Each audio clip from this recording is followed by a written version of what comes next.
Welcome to On Health with Houston Methodist. I'm Zach Moore. I'm a photographer and editor here, and I'm also a longtime podcaster. I'm Todd Ackerman. I'm a former medical reporter, currently an editor at Houston Methodist. And Todd, have you ever experienced burnout? Yes, I have. As you know, my previous job was in the newspaper and game for some 40 plus years. And the daily grind of that takes its toll on you. I think pretty much everybody burns out in journalism. I mean, you lasted a long time, though, 40 years. I did, but I could argue that I had burned out some significant portion of that. Yeah, the exception was like those just seem to have sweet gigs in life. There was few of those in the newspaper business, but most of us just doing the grunt work day in and day out, it really took a toll. So I'm curious, how about you? I often wonder about your generation feeling burnout. Yeah, for me personally, I've been through a few phases in my career now. Like I started in live TV, and that, yeah, I know if I had stayed there, I would have definitely gotten burned out, right? And then I did my own thing for a while, which is great, but that takes its toll too, because everything's on you. And then as far as my position here, like at Houston Methodist, there's a lot of variety in it. So I find that refreshing. Right. A lot of creative outlets like this podcast, for example. So I have found that as long as you're keeping things fresh, it can help. It's the monotony that really starts to wear away at you. Now, of course, every job, anything you do really has monotony to it, right? That's a percentage of it, right? But that can't be the overwhelming percentage. That's been my experience. And I think maybe speaking to my generation, as you put it, if you love what you do, you're never going to work a day of your life. I think that got drilled into us at a young age. And I think that is inaccurate, Todd. I think there is some truth to that. My point is when you're burning out, you're no longer loving what you're doing. Well, yeah, I guess it's a chicken or egg thing at that point. That's true. Yes. Yeah. But during your burnout periods, did you feel like you burned out and you came back? Or like, is it a cycle of burnout? Or do you think it was just, okay, I burned out and then there's no going back from that for you personally? I think it was somewhat gradual. Okay. Kind of. There's no way to like restart that fire at that point once you burn out. Yeah. For you. I mean, a lot of it, your professionalism, I thought my professionalism could cause me to rise above it, but it's still, I just felt exhausted. I don't know that I felt like I wasn't good at my job anymore. It just seemed like a lot of work. Yeah. Well, there are a lot of factors to burnout, a lot of ways that people experience it. And who do we talk to about that, Todd? We talked to Dr. William Orme, a clinical psychologist at Houston Methodist. Welcome to the podcast, Dr. Orme. Yeah, thanks for having me. We're here to talk about burnout, an increasingly relevant subject, it would appear. Tell me, how prevalent do you think burnout is? I think it's widely prevalent. I think recent sort of statistics place it on the order of, it really varies per group that you look at, but I think on the lower end, they put it around 30% up to as high as 50% of people endorse some of the key criteria for burnout. So I think it affects a lot of people. Kind of a silent epidemic? I mean, I guess if you think of an epidemic as something that affects a vast majority of people in our culture, I mean, if it goes up to 50%, that's a lot of people that struggle with this. And often don't seek any help about it. I think that we're in a culture that probably it's more likely that people will just think that there's something wrong with them, or they're not pushing hard enough, or they're not grinding hard enough, and everyone else is doing it. So you probably got a lot of people that are more apt to blame themselves for this and actually miss the fact that there might be a bigger thing going on here. So maybe just to start, define burnout for me. Yeah, so burnout is defined as a state of chronic overload of stress, and there's really three key features to that. It's an emotional exhaustion, a sense of detachment or depersonalization. So you basically, when you're at work, you don't really feel engaged, you don't feel like you're yourself. And then a state where of reduced feeling of efficacy at work, so you feel really ineffective. So you're exhausted, you're kind of checked out or more distant from your work than you usually are. You start to feel like I'm not performing. And the common cause is just overwork, essentially? Feeling overworked, or? I think that's a big question about the cause. I mean, I think you could make two errors here. One of the errors would be to say, this is just an organizational issue. It's just something that's going on with a toxic work environment. That certainly is a part of it. There are certainly such things as more toxic work environments than others. If somebody's struggling in one environment, You put them in a different environment that's more healthy and they may not struggle at all. I think that's one piece of the puzzle. Another piece of the puzzle is it does seem that there are individual differences in how people respond to these work cultures. And there are some people, by virtue of various protective factors, that may not experience burnout as much as somebody else does. So I think it's a both and. I think it's a combination, an interaction really of a person within their environment and the particular nuance that comes from that. Yeah, that's what I meant when I kind of said they feel like they're being overworked or they feel easily stressed. Yeah. I mean, their subjective experience is the demands of this environment are too much and I can't meet them. And so I'm checked out and I'm shutting down. So is this something of a modern phenomenon? I wonder about in like the 40s and 50s if people were feeling this. You certainly don't. When I watch old movies or something, I don't ever hear people talking about it like I do now. Yeah, that is a great question. And I think that's a really interesting question that I don't know the answer to. But I think there is some evidence to suggest that burnout goes down with age, actually. The more experience somebody gets in their career, they're less likely to experience burnout. So it could be that younger generations now are more vulnerable to it than older generations. So, but whether there were broad cultural differences, I'm not sure. But it does seem to be more in the dialogue now. How about the pandemic? How did that affect it? It seemed like a lot of people decided to check out because they felt burned out at the time.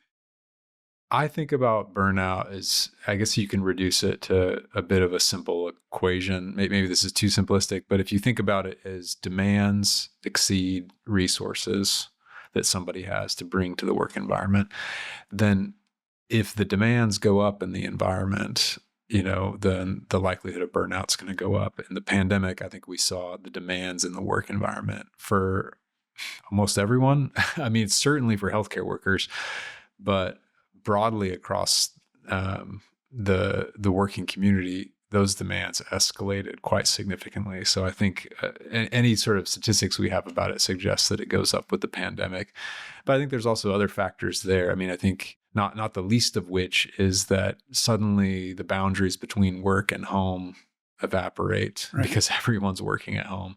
Now everyone's logging on to Zoom at odd times of the day and knocking out emails at 9:00 at night. And there begins to be a breakdown in work-life balance. So do you expect it to be more and more of a problem as the workplace becomes so remote? I think that's a challenge. I think that's a real challenge because one of the individual factors that would predispose burnout is somebody who might struggle to set boundaries or say no, set limits on the demands at work. Again, that's not to blame it on them, but if they get better at that, it can really help. If work is all remote and virtual and work is everywhere now, it just gets so much harder to set those limits.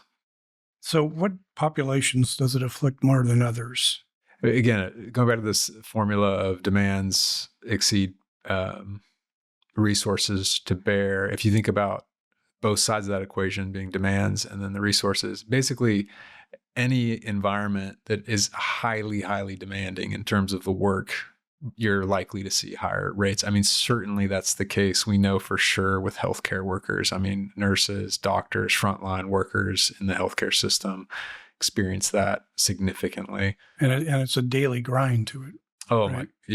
Yeah. And usually, I mean, I think there's a lot to that. Usually healthcare workers, it attracts a certain sort of person that is very devoted to their work and likes to take care of people and will go the extra mile for people. And that's reinforced. And so it attracts a certain sort of person that's willing to go the extra mile and may also struggle to put boundaries on that caregiving impulse. So I think high demand environments are certainly at greater risk. But also, if you look at the other part of the equation, people that don't have as many resources are also at risk because those resources are eaten up with other things, are at risk. So if you think about minority groups that are facing more complicated work situations, discrimination, bias, they're having to deal with all of that in addition to the complex work challenges that are there. Their resources are going to be more maximized than someone else. So any under-resourced population, really, you would expect to have more burnout. And how about like personality traits? Like you mentioned someone really devoted to work. How about like perfectionists? Yeah, there's some clear line of research on type A personality. So, the personality type that is hustle, hustle, hustle, get it done, achievement oriented, fast. We're gonna meet these demands, and we're gonna meet them, and we're gonna meet them by white knuckling through it and getting after it. Those individuals are at risk, a higher risk for burnout.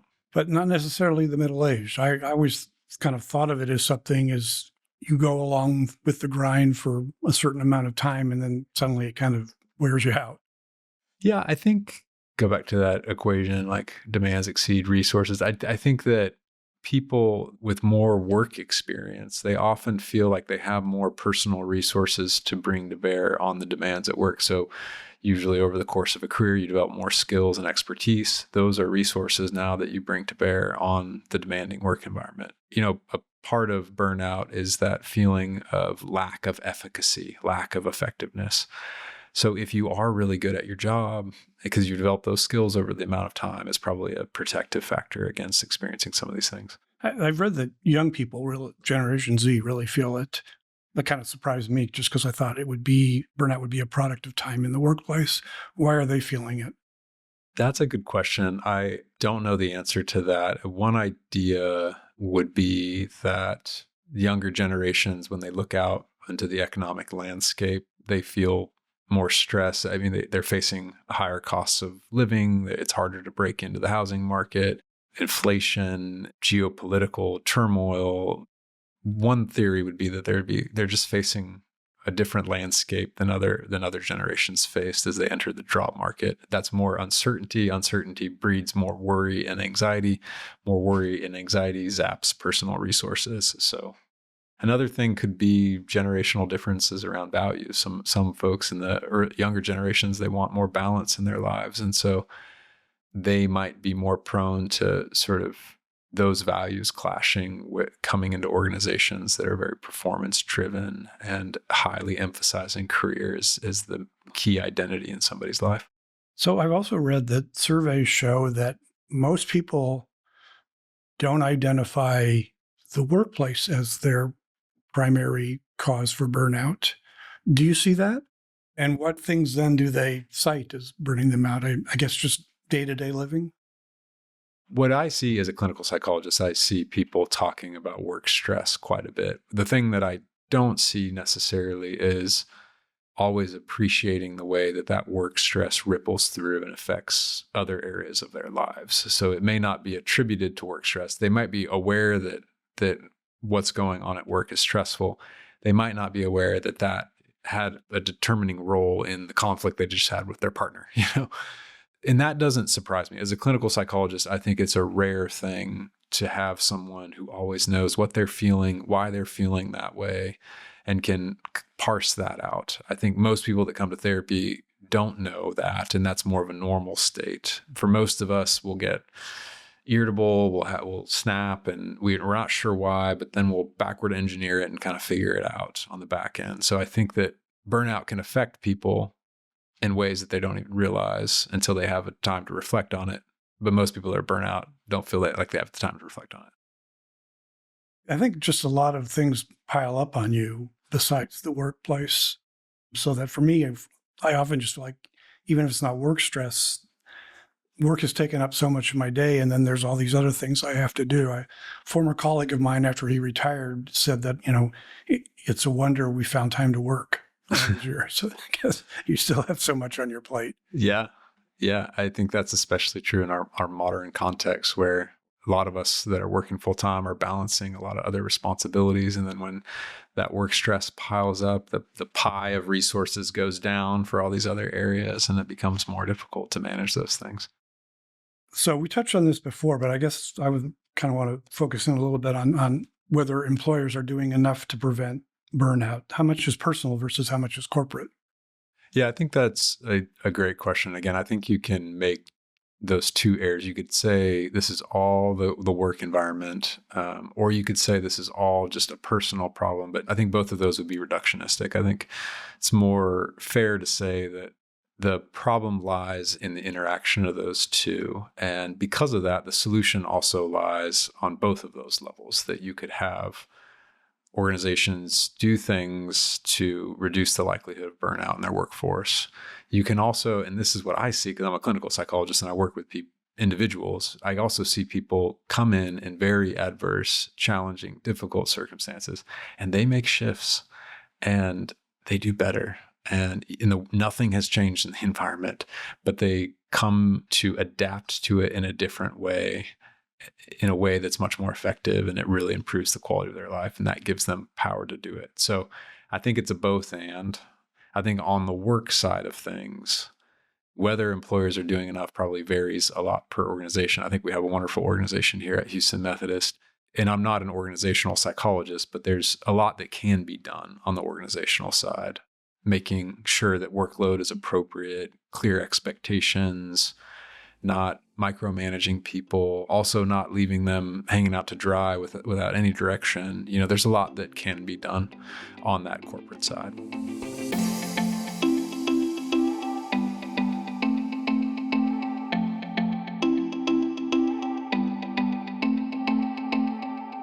After the break, more with Dr. Orme about burnout. From annual checkups to managing chronic conditions, your healthcare should be personalized to you. At Houston Methodist, our primary care doctors provide customized care for you and your family, with more than 40 convenient locations across Greater Houston. We offer a variety of ways to get care, from in-person and virtual appointments to same-day visits when you're sick. Choose your doctor and schedule online at houstonmethodist.org/stayhealthy. Houston Methodist, leading medicine. Now, burnout's not considered a medical condition. Is that right?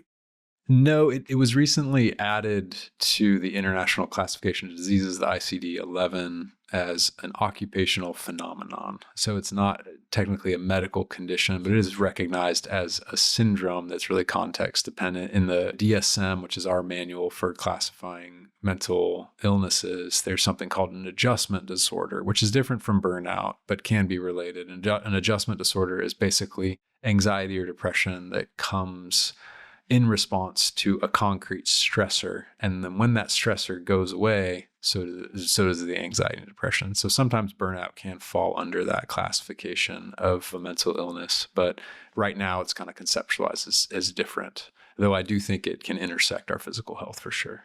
Yeah, I was about to ask that. It's kind of something you think of it as a mental, emotional thing, but it can have physical symptoms as well. Is that right? Yeah. And I would say as a psychologist, I rarely do I think about emotions as separate from our physical bodies. I really think about an emotion as an embodied physical process. So something like stress or anxiety, it has a physical signature, and it may be different for different people. Some people might get a headache versus another person might get tense shoulders. Another person might have an upset stomach, but it releases cortisol through the HPA axis. I think even in people with burnout, they found higher levels of blood cortisol in those folks. So any emotion is going to have a physical signature. And when it comes to burnout, that wearing down of stress and anxiety and overwhelm, that can wear down a body in all sorts of different ways. But it's pretty much all over the map. There's not some general things that you would say tend to appear more often in patients you see? Well, I think there's definitely a sense of fatigue that sets in, but I think in the literature, in the research that's been done on burnout, there's wide-ranging effects. I mean, it can affect your GI symptoms. I mean, think about immune function. Immune functioning goes down with chronic fatigue and stress, chronic stress. So people are more susceptible to physical illnesses, but I think it also increases the risk for cardiovascular disease. People get headaches, I think, are pretty common. People have very individual responses to stress in their physical bodies.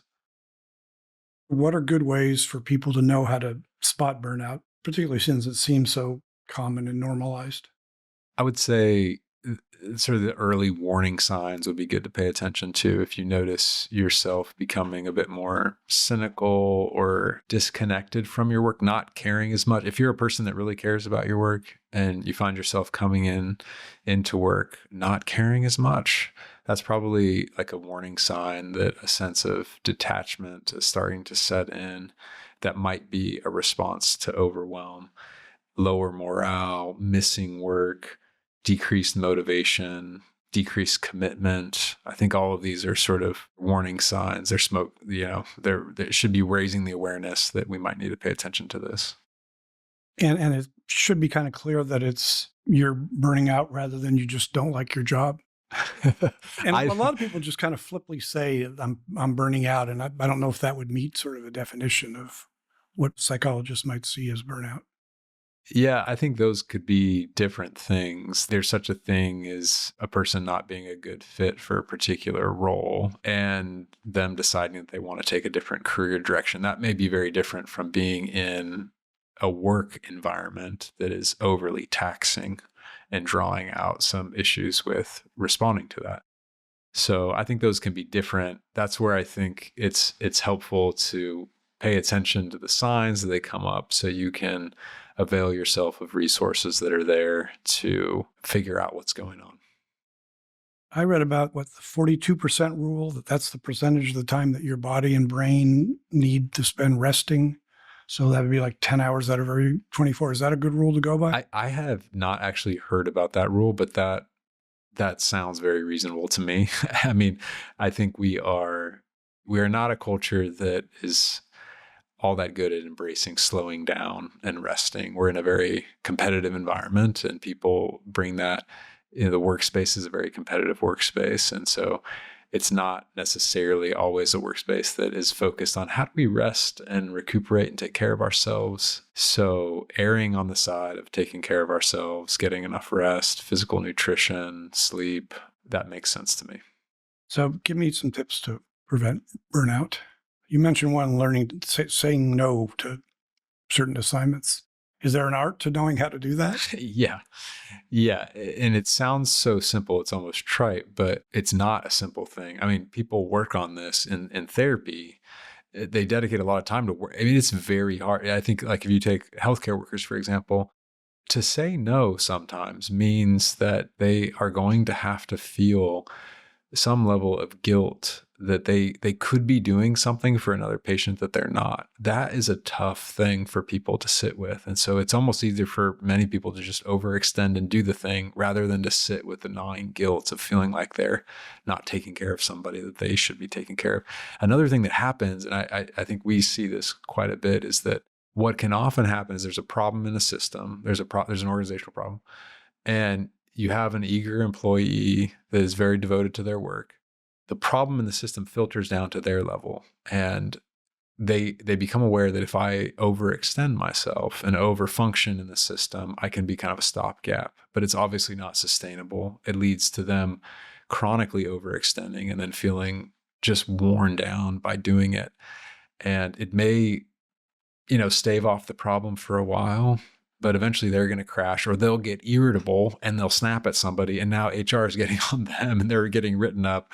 So it just can get into a really negative situation. The other issue with that is that the problem in the system needs to be addressed. And the more that they overfunction to be the stopgap, that problem really never comes to the fore. So I think that saying no means sometimes tolerating those feelings. It maybe means that, there's going to be a problem that comes to the surface here, and I can't really control that. In the literature, there's this thing called internal locus of control, external locus of control. The more you can pay attention to self-regulation rather than trying to manage or control your environment, the less likely you'd be to burn out. I think there's also some employees would have a fear of saying no just for political reasons internally in their workplace. That's a reality now, isn't it? Yeah. Usually when people can't say no, there's some distortions there in their thinking, like it's bad to say no. I'm hurting somebody by saying no.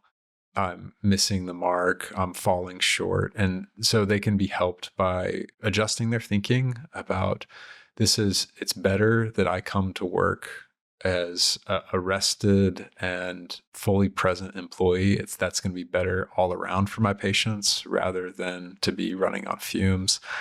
The analogy that people use a lot is putting the mask on yourself, the oxygen mask on yourself first rather than on your kiddo. You have to be good and you have to be safe and healthy for you to take care of people in the work environment and do your job well. So have to be able to reframe some of these things. And then I think a big part is recognizing that it's going on. Again, I think people are more likely to think there's something wrong with me. I'm not pushing hard enough. If I just push harder, then it'll be okay. And I just need to find that within me. Or I should be better at my job to get it done faster and more efficiently. Totally. The problem is me. And if I just were different, look at my colleagues, they're doing it. And so if they can pause on that and see, like, hold on a second, this is dealing with bigger forces that are at play, then they can think, okay, now how do I respond to this tricky situational dynamic? So how about like just taking short breaks during the day? Is that something you urge patients to do? Yeah, absolutely. Absolutely. That's these short breaks to recenter, to refocus.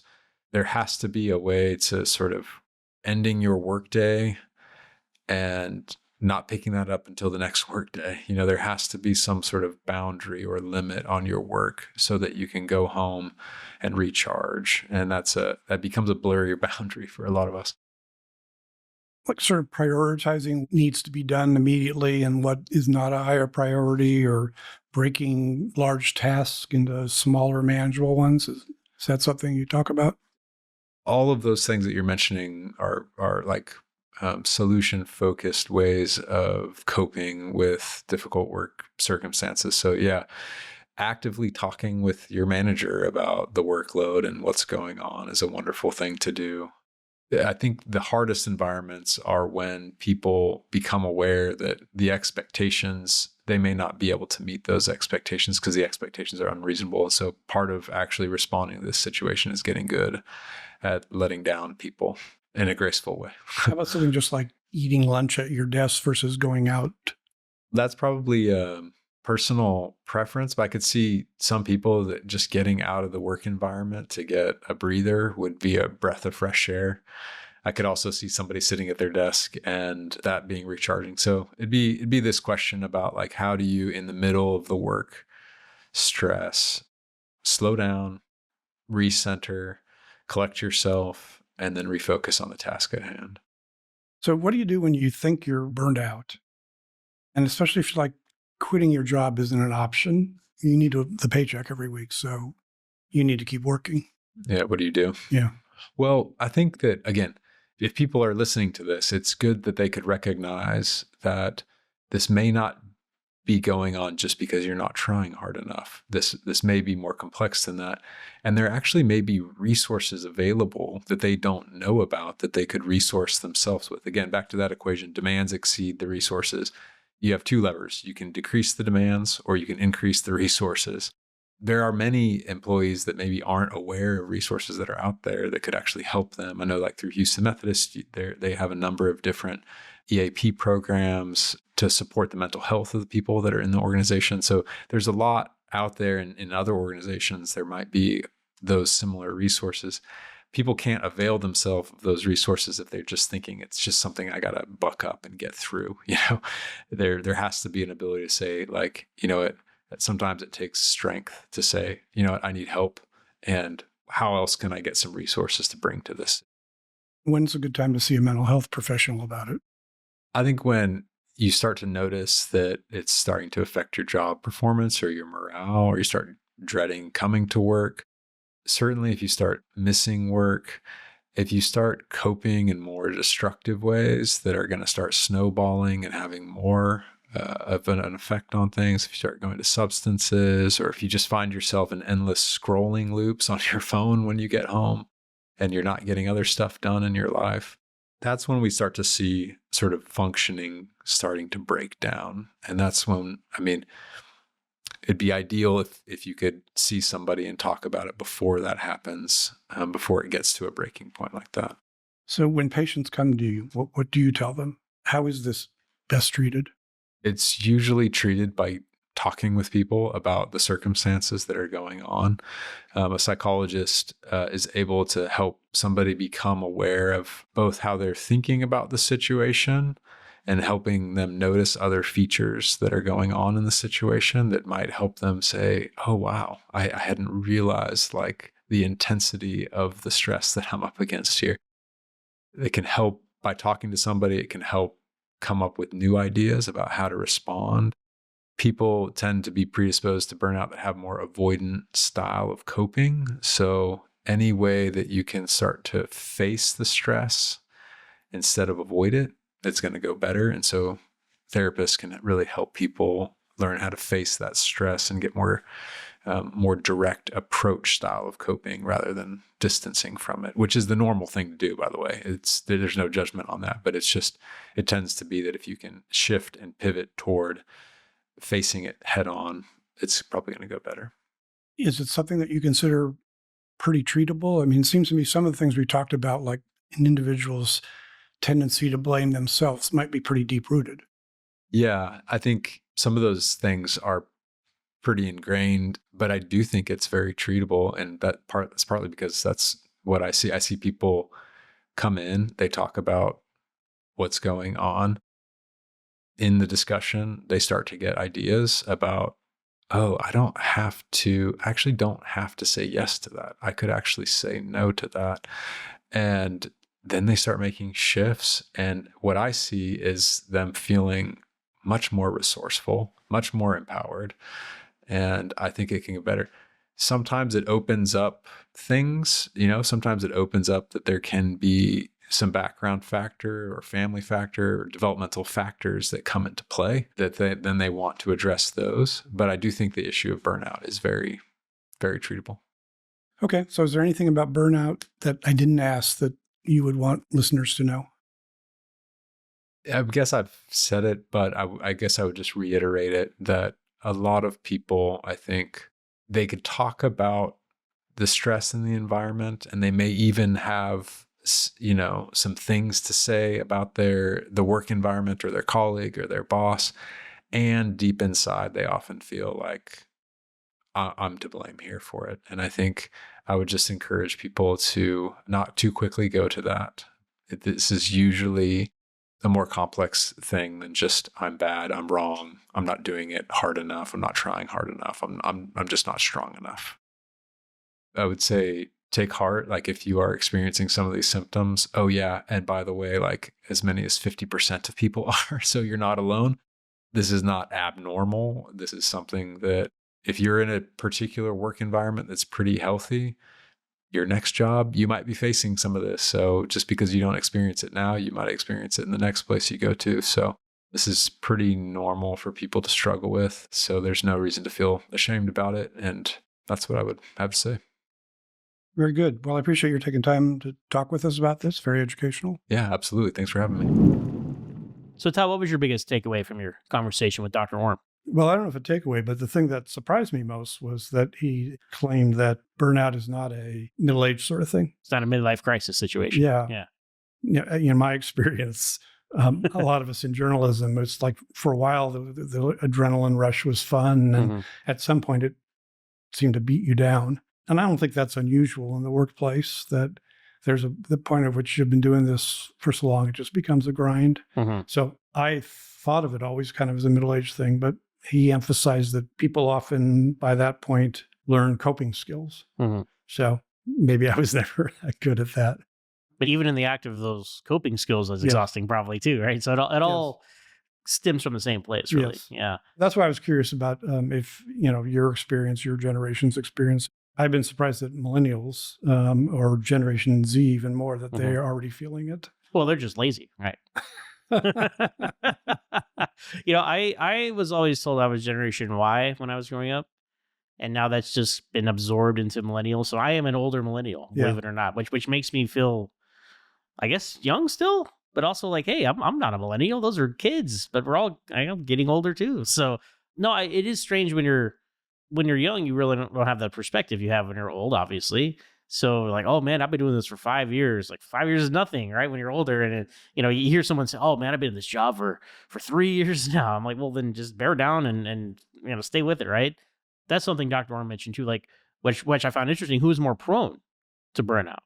Who's going to white knuckle it and not share how they're feeling and just bear down and do it, and you burn out faster that way. And there are certain demographics based off studies that people are more prone to it. Yeah. Ambitious, high-charged fields, perfectionists. I always felt like I was that. Yeah. So that causes you to take more time on something. So Which of his tips did you like? Well, I think you brought it up actually, that 42% rule, Right. which I had not heard of before. And Nor him. So. Yeah. So I thought that was interesting. I had not heard that before. And we live in such a time where people want to put numbers and stats and percentages and data on everything, right? I'm like, that's a good place to start, right? 42%, which means 42% of your 24-hour day needs to be not work. And kind of downtime. Yeah. You sleep maybe if you're doing well 7 to 8 hours. Mm-hmm. That gives you like 2 to 3 hours, which you can just kind of kick back and take it easy. Do you find that you're doing that most days? Depends on the day. I think some of the struggle of keeping that 40% rule would be, and you guys talked about it, right? The post-pandemic era, right? People work from home. You don't like go into a place of work and clock in and clock out anymore. Now, that's not saying every career was like that before the pandemic, but especially afterward, jobs are used to going, you go to the office, you leave. It's not that case anymore. You get up, you turn on your computer, it's work, right? And like, oh, you're at home, you got your laptop. Well, let me answer some emails tonight, or let me get ahead on tomorrow's work, right? And that starts creeping in, and that's where I find that 42% slipping away. Yeah, for me, as we've discussed before, I had this shoulder surgery, and so I have therapy exercises for that, and then getting to the gym, my off hours can get away. But maybe those workout hours do count as kind of decompressing. But in my mind, I'm sort of like, I got to get this and I got to do that, and so right.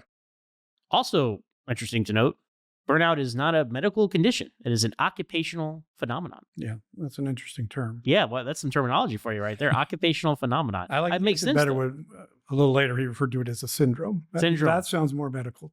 And it doesn't really surprise me. It takes a while for these things to become medical conditions. Mm-hmm. And even that one is, I don't know if I really think of it as a medical condition. Would you? It's tricky, right? The more we learn about how our minds and bodies are all interconnected, like there are correlations, but I don't think, I would agree with you. Like there's certain things I would say, oh yeah, that's a medical condition, but being burned out on something, it just seems like a term for chronic stress. That doesn't really seem like a medical condition as a sort of causative factor of. I understand why it has not been, like now that I think about it, I understand why it has not been labeled a medical condition yet. But, as we continue to learn stuff about how the body works, like, PTSD used to not be a thing, right? They call it shell shock. So maybe it takes a while. Yeah. They'll have a term for this in 30 years. Yeah. We'll see. Right. But hopefully burnout won't be a thing in 30 years. You would think as technology evolves, it's supposed to help us and alleviate, our workload, our stress, that sort of thing. But it's a double-edged sword, and sometimes it makes it just as bad. I'm not really optimistic that it's going to go away. But that's what AI is for, Todd. Well, that's true. Maybe that'll help. We talked a lot about how it was like a product of the pandemic and working remotely. Mm-hmm. But I noticed this well before that, more with first pagers, but then especially iPhones, because you were never separated from work. You always had your iPhone on you where your boss could get a hold of you. Mm-hmm. Like always connected. That connectivity is a double-edged sword, right? Right. I know when I'm on vacation, I'm still like, hey, if something happens, call me. And I answered it and I don't think about it, but no, that is not a true break from work. I don't know. What's the line there? I don't know. Right. Well, I do the same thing. On my vacation, I will plug into my computer. And if someone needs something, I figure I'm there to help them still. The emphasis, I think Dr. Orme and others I read is that's not a good thing to do. You need to just like take a break where you're not thinking about work to recharge. Mm-hmm. So maybe you and I should have that dual resolution. Well, we get better at that. We're going to close the laptop and get on that 42%. But all right, well, that's going to do it for this episode of On Health with Houston Methodist. Be sure to share, like, and subscribe wherever you get your podcasts. We drop episodes Tuesday mornings. So until next time, stay tuned and stay healthy.